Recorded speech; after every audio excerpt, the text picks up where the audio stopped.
Good afternoon.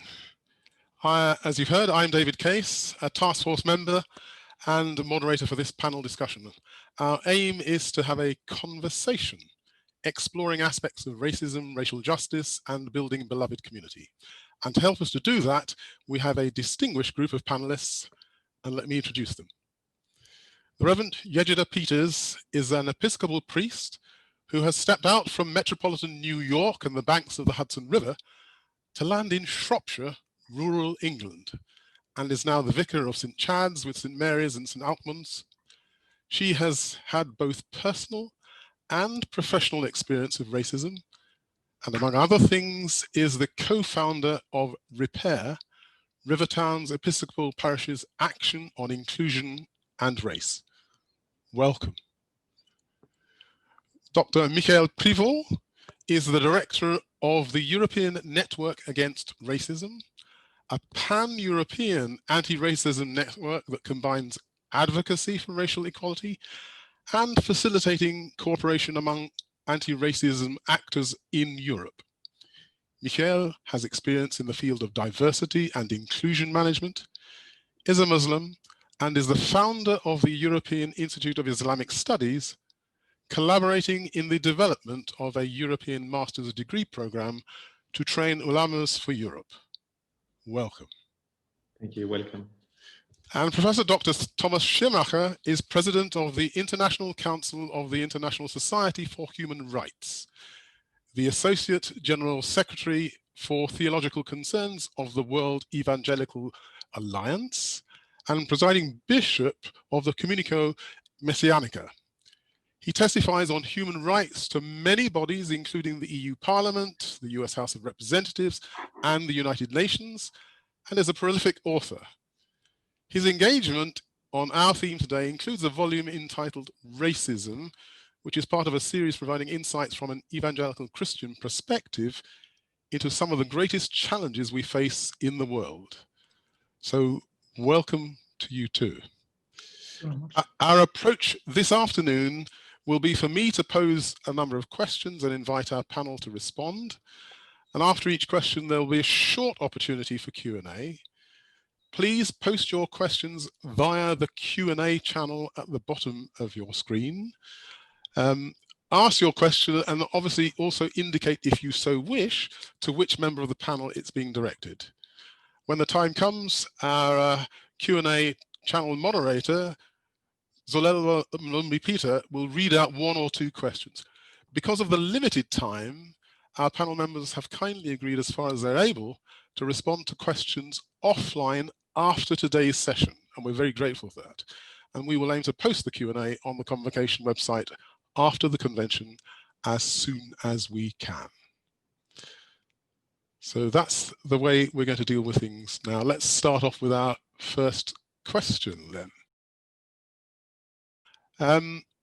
So, Yejide, at the General Convention in 2015, in which you participated, there were a number of resolutions passed on anti-racism. Michael, ENAR is a network against racism. And in your book, Thomas, you state that racism is in opposition to Christian and humanist worldviews and is to be rejected.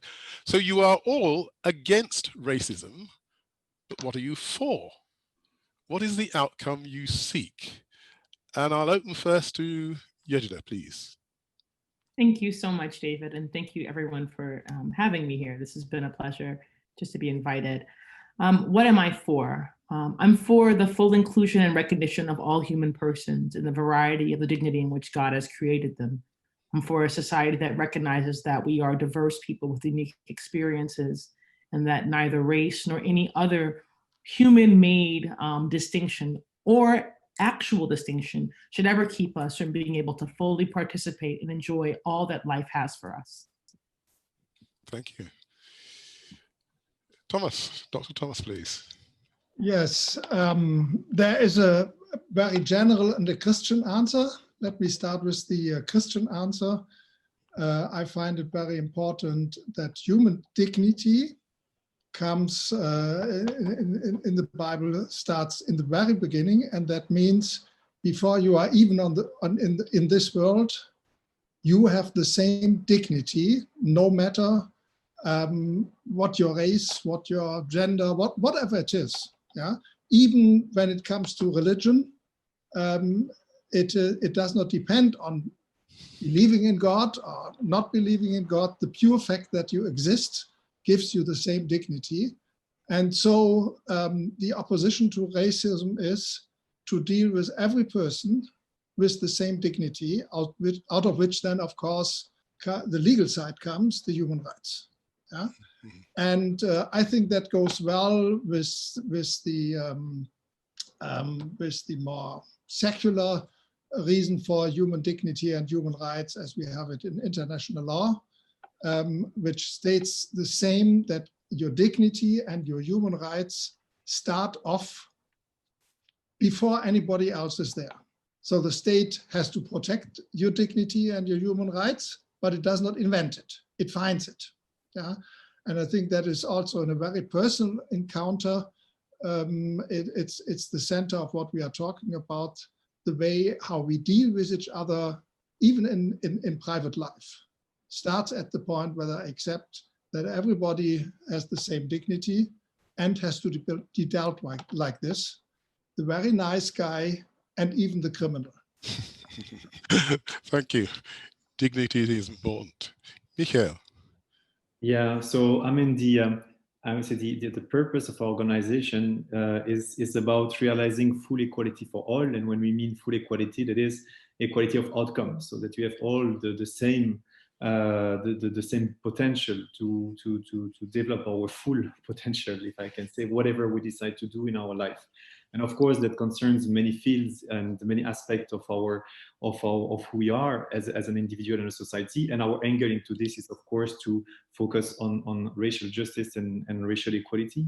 And of course, we have somewhere a very secularized view of our final aim, which is happiness for all, and we try to concretize this in well-being for all, as we think that in policy-making terms, well-being is kind of the substitute for happiness, right? Something that we're all striving for. Thank you. I'll just ask Zaza whether there are any questions immediately for this first one, otherwise we can press on.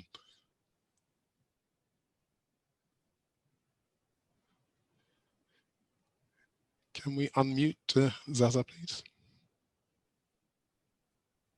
Thank you. Not at this point, David. I don't have any questions. Okay, they're going to obviously hold them back for later, then we'll get a flood. Not to worry. Be prepared. Let's try a different one. When addressing racism, the shorthand often results in statements about black and white. Where does white privilege and superiority, some would say supremacy, fit in the spectrum of things that sustain racism?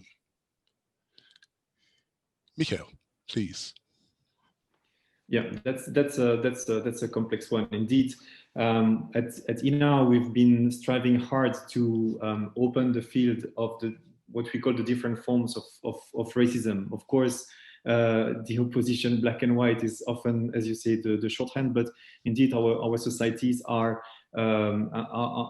experiencing many forms of racism, and one of our important contribution has been to push forward that they are all recognized equally, and understanding that they do shape due to the different histories of the different countries and societies in Europe differently towards different groups at different moments of times, even if most of them have roots in the past histories of slavery and colonialism. And when we talk about slavery, that also concern the anti-Gypsyism and the situation of Roma people in Eastern Europe that in some instances had to face slavery in the Middle Ages and so forth. So there are some common patterns, but there are also a difference, and those differences are, of course, important to look into. So we've been I mean, anti-racism in Europe has for a very long time and until today be very concerned and focused on individual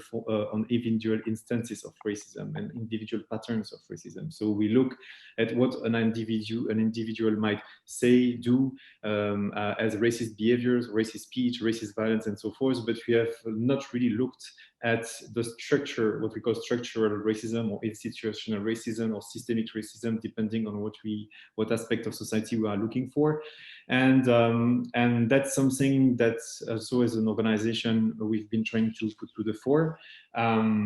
It's starting, the conversation is really starting now at decision making, well, at least at policy making level at the European Commission and in some European member states, but yeah, we are just at the start of this. And white privilege, I would say, is part of that structural racism, but white privilege would mostly be a concept that has been originating in the States, and in Europe it's not really used. We've been trying to open also here some fields, some conversation internally within the anti-racist movement, but it's not really so far gained traction. I mean, so we keep on talking about it, but we think that structural racism, which is more appropriate to discuss this, to have this conversation now. But we need to also address white supremacy in the sense that it has to question the places of people constructed as white in society and in the structures of power. But these are still very preliminary conversations. Michael, thank you. Yejide, can I ask if you would try and respond to this question? Well, thank you so much. I thank you so much, Michael Privot, for your response, because I think it gives me a chance to sort of formulate my own sense of what's happening here. So in the sort of the spectrum of things that are underpinning what we would consider to be racism, I would actually argue that whether it's seen or not, whether it's stated or named as such, white privileges and white supremacy are at the heart of the project that undergirds how we see race and how race operates in the world. I think one could easily argue that what's happened now and the sort of globalization of that through the European expansion project at the very early part of what we now know to be the Industrial Revolution, and before that, in the 1600s and 1500s, we see a full reality of white persons creating an identity called whiteness, and then subjugating others through a combination of religiosity, that what I would claim was a false religiosity, using primarily Christianity, and people's proximity to and from whiteness. The American project is particular because it's one of the few places in the world where all people of African descent who are non-white were all called one thing, we're all called Black. When you look at other places, and I'm thinking of, for example, South Africa, which has a somewhat similar trajectory involving some of the similar colonial projects, but ends up in a very different place. There are a variety of ways in which people who are non-white of African descent are classified. That, I think, is part of why America becomes a place where the conversation about whiteness itself and what it is and what it is not becomes a real conversation in a different kind of way.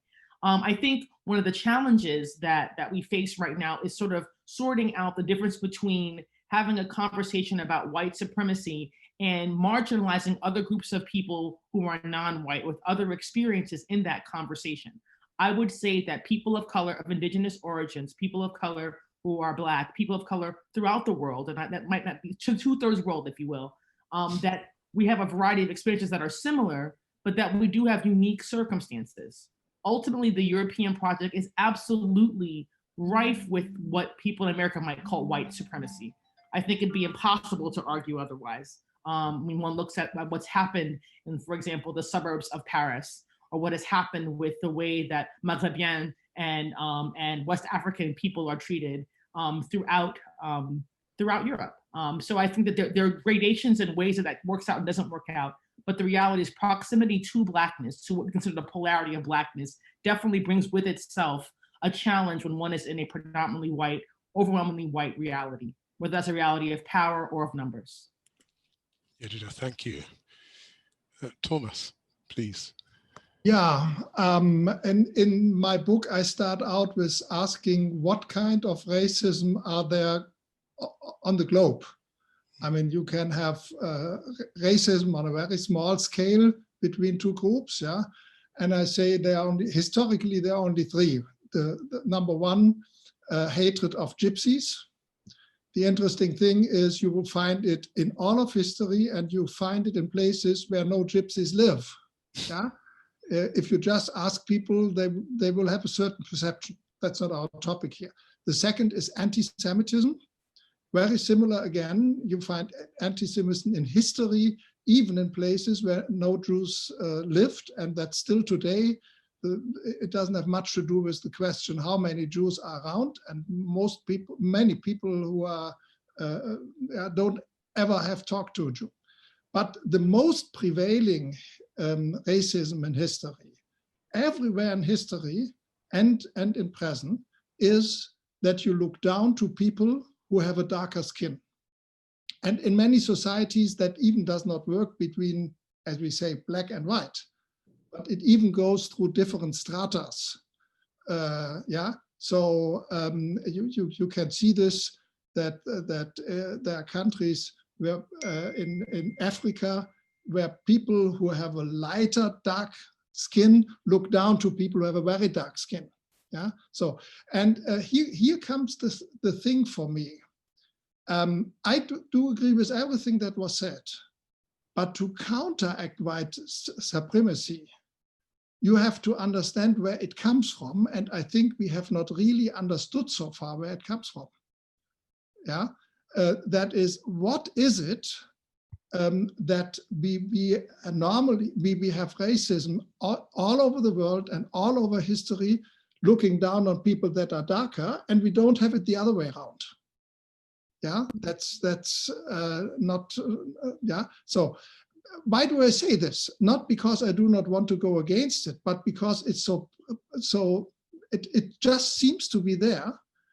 We have to be clear. Most whites live white supremacy, not because this is part of their, I don't know, conscience, but it's just there. Yeah. So for the people they look down to, it is something which they are very conscious of. So they want to do something against it. For most white people, they can say for themselves, I never did anything. Yeah. Because it's so built into structure and into history, and I think we really need to have much more in-depth study how this actually functions. So if I talk to a German, he will admit to me that wherever, if you go look at shops where food is sold and you don't earn much there, 80–90% of all people selling in a bakery, in a kiosk, wherever, yeah, at least have a darker skin than the average, yeah, which might be from all kinds of different countries, from the Middle East, from Africa, from everywhere, yeah. And most people will react and say, well, if they take those jobs and nobody else takes the jobs, what can I do? They see it, they don't like it, but they say, what can I do? Yeah. And I recently tried to find some research in Germany into the mechanism that make this work. Yeah, that's similar in France. I would not go to the suburbs of Paris. I just would go into a hotel in Paris, and if you look who's cleaning the room, they all have a dark skin. Yeah, but what is the mechanism behind it? That is doing it? Because if I go to the hotel director and say, why do you only have black ladies cleaning the rooms? He will say, oh, I don't get anybody else. Yeah, it's not my purpose. I wished I could do it otherwise, but this is how it is. Yeah, and he is not aware that he is part of a whole structure and mechanism. And this is for me the challenge for the churches, to bring this to the conscience and counteract with a conscience love, and not just to say, be nice to each other. Thank you. The word consciousness is really important. And I think hopefully that's something that we're trying to do by having the conversation. And it's really important to talk about this subject. So thank you for your contributions. Zaza, anything that we need to pick up from the floor? Yes, I've got a question from Anne to Michael. The question is Europe, or at least some European countries, behind the US in recognizing even the existence of racism?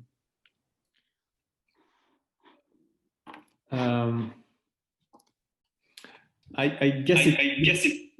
Sorry.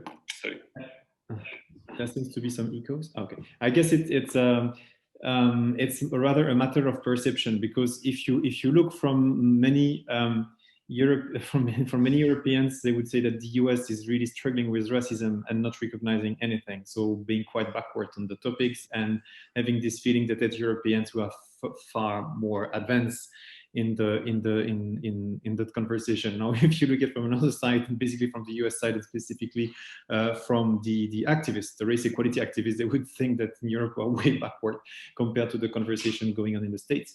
But being now trying to narrow, I would say that if we look at the legislation point of view as a reflection of some awareness within the society, I think that basically in Europe we have really extremely strong and robust legislation in most in all European countries, European Union countries, because that's part of the acquis, and all the countries had to put something in place. Now, how far this is implemented, how far this is making a life change for the people vulnerable to different forms of racism, that's yet another story.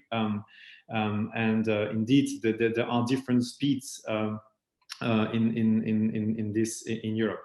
I mean, you would definitely see that in many European countries, Western European countries, where you have long histories of migration with the strong diasporas, and of course now people, young or person from the 4th, 5th generation, if I can say, being born and bred in Europe. The conversation is much more advanced, more tensions too, because I mean the inclusion is being stronger, but in other Eastern countries, that conversation is really starting. And we have the phenomena that Reverend Schirmacher mentioned, specifically in countries like Poland and others, where you have a very small number, for example, of Muslims or Black people, and yet the level of anti-Black racism or the level of Islamophobia is extremely high, without any presence of those people in most places, to be very honest. But we see that these are the changes in the communities. The legislation is in place; it could be used.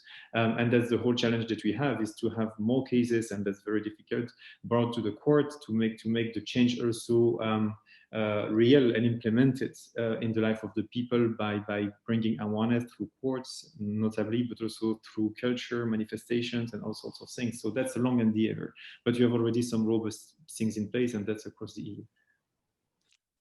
Yeah, thank you for that answer. We'll go on to the next main question and then capture some more questions on Q&A as we go along. You've all been involved in the struggle against racism for quite some time.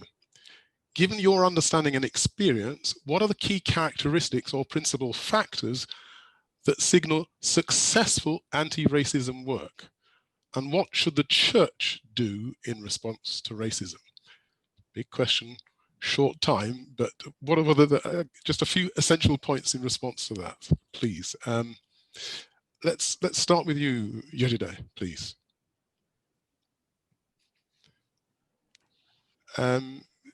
Who's muted at the moment?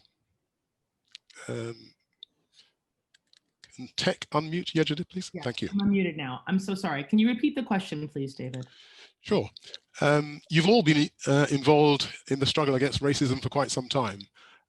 Given your understanding and experience, what are some of the key characteristics or principal factors that signify successful anti-racism work?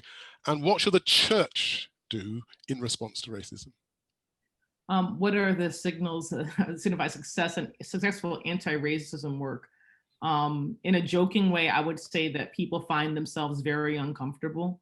I think that when you are successfully challenging notions that are held both internally by people who are non-white and also internally by people who identify or are white identified, you find that people feel uncomfortable. This is a very difficult conversation to have. Moreover, I agree with Mikhail Privot that outcomes are important. To me, the greatest clarity about where we are going with any sort of anti-racist or anti-hierarchical effort is, well, what are the outcomes that we are looking for and hoping for, and how are those being achieved? And really being honest about that, particularly when it comes into relationships of power. So to pick up on what Dr. Tomas was saying about people who are working in low wage jobs or low status jobs, if one says that one is committed to a full inclusion of all persons and a particular focus on anti-racism, one is successful when one finds that those patterns are being broken, that there's a clear sense that those who participate in particular kinds of work are not being consigned to that particular work because of their race, or I would call it caste classification. And I think that when there's more fluidity, you find that those in the positions of greatest power and least power in a society begin to look more similar, and that the percentages of people aren't so starkly obviously about statuses. Now, lastly, I will say that this is a project that's been going on, racism, for 500 years, almost 600 years. So I don't think that we're going to be able to arrest that over one day. But I think we need to make strong efforts. And the church in particular, having been a part of how things went so wrong, has a great responsibility to take in doing that work.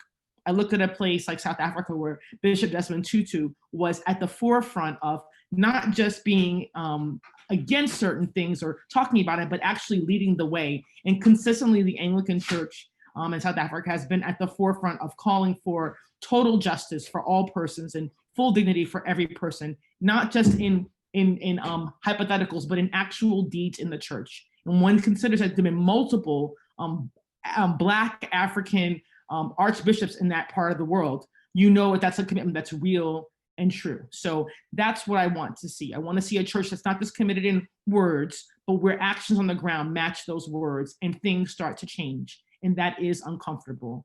And that is world changing in a world that's been built on a hierarchy that we accept as being normative. It's going to be world changing.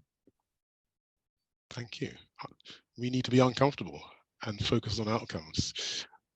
Thomas, please. Yeah, well, it was mentioned now, of course, there's a role of the church tackling the state and going into the legal questions. But as this was mentioned, I would like to go to the other side. I believe that racism is not just wrong or bad legal system, but that it is sin. And sin has to be overcome by the opposite, and that is love. And I think that on a very personal level, in our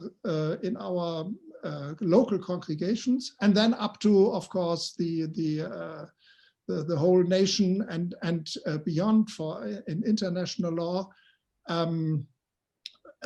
we have to assure that people are conscious about what they do. There are very few people whom you can prove, you have the evidence that they are racist, and they say, in the sense that they say something which obviously is racist, or they deal with some neighbor in a way that here you are, yeah. And very often racism is covered behind economic topics, but also religious topics. Let me take an example from my own congregation, where a lady wanted to marry somebody from Iran. Yeah? And the parents were very upset, made a big noise in the church because he is a Muslim. Yeah? And somehow that was accepted.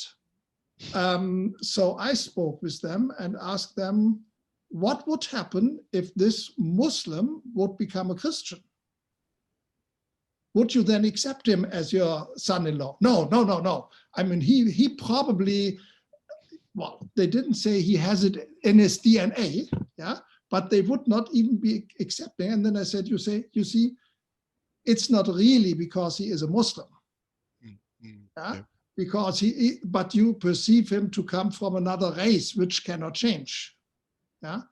And I think that's something which we have in our sermons, in the churches. We again and again have to tell people racism works so well because in the main, it's not conscious. Yeah, I do not need to learn it, to study it, to practice it. It is just there, and the structures around this help with this, and they have to become conscious about this. And then, so to speak, Christian love can counteract and take over. Thank you. And that has to go up, of course, not only to the private level. We have to talk about this with politicians. Yep.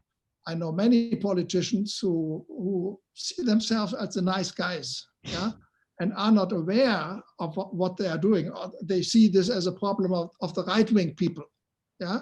And then we have to talk in private with the politicians and show to them that this that in the main really does not have much to do in which direction you belong to, at least when it comes to white supremacy. Yeah. Your mention of politicians is a good segue for me to ask Michael if he'd join in on the key to success in anti-racism work. What should the church do? Yeah.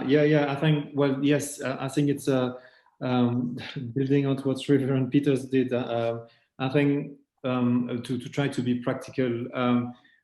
Well, for example, if we're looking very much from the European perspective, so I mean, we've been happy to see the impact of our work very recently with the European Union adopting a very impressive anti-racist an action plan against racism, which we had been asking for many, many years. And for us, that's very interesting because it involves also, it has to be trickled down at the national level. And one of the demands that we had was to have in every country a national action plan against racism. Not that we are absolutely fan of plans, but that's a way, and we have developed a whole model whereby this is developed not as a top-down approach, but really a bottom-up work, encouraging the different community organizations, anti-racist organizations, trade unions, whoever, churches, to come together and push the government upward towards their state authorities to get something that is coherent, corresponding to the realities of society, with clear targets, benchmarks, so that we can also measure what is being done, because you were talking about the impact.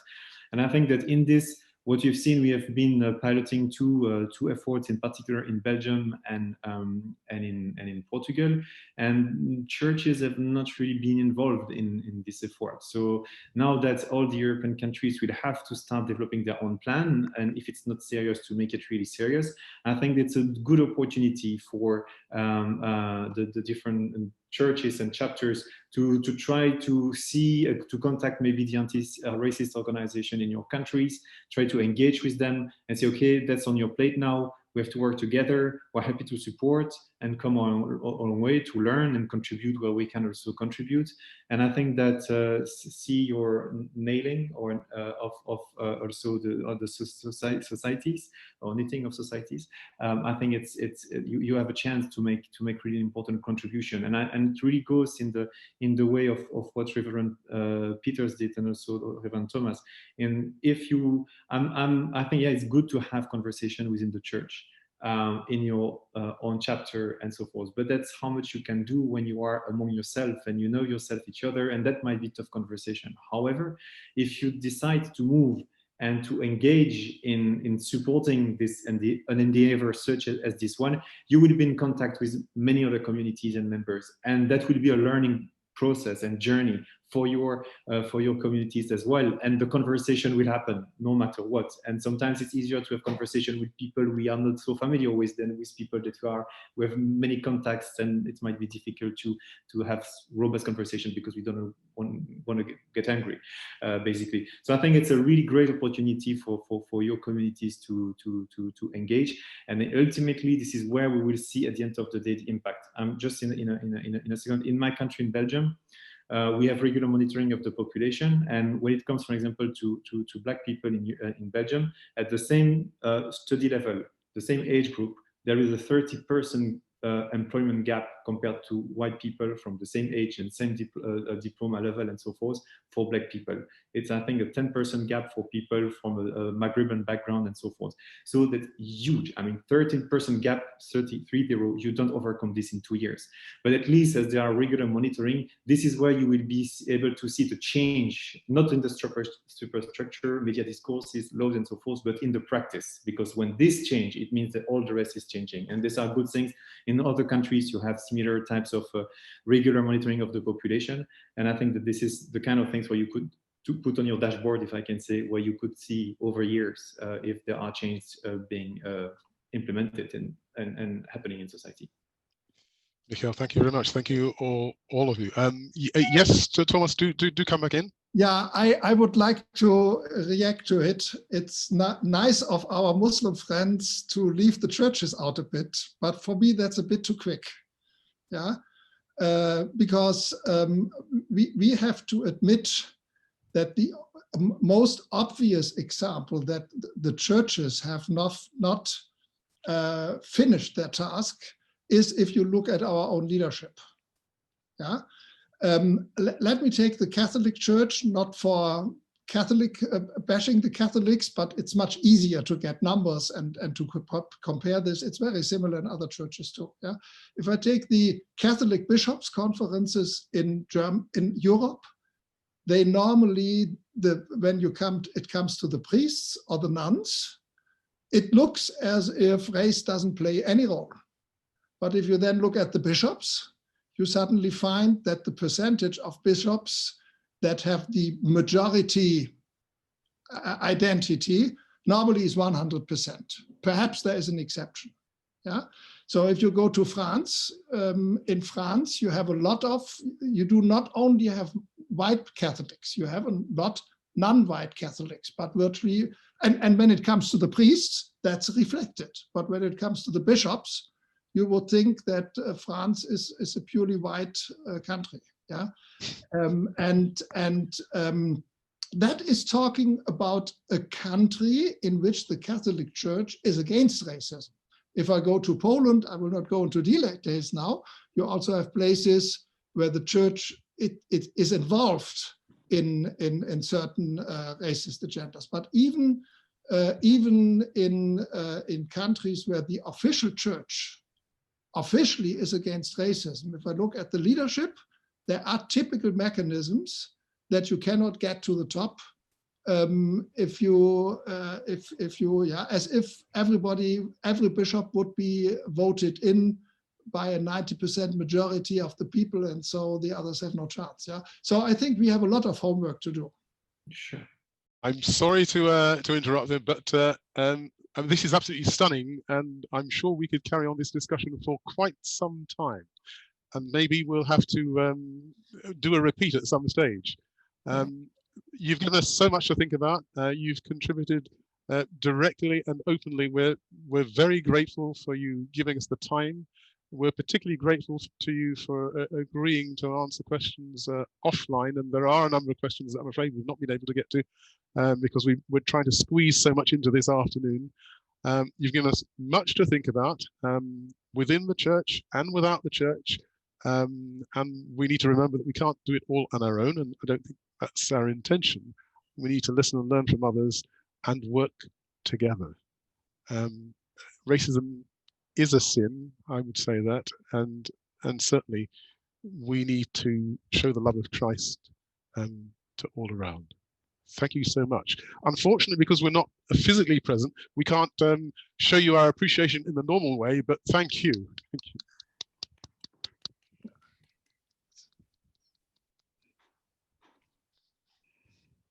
Thank you. Thank you all for being with us. It means so much to us, and Thank you for the invitation.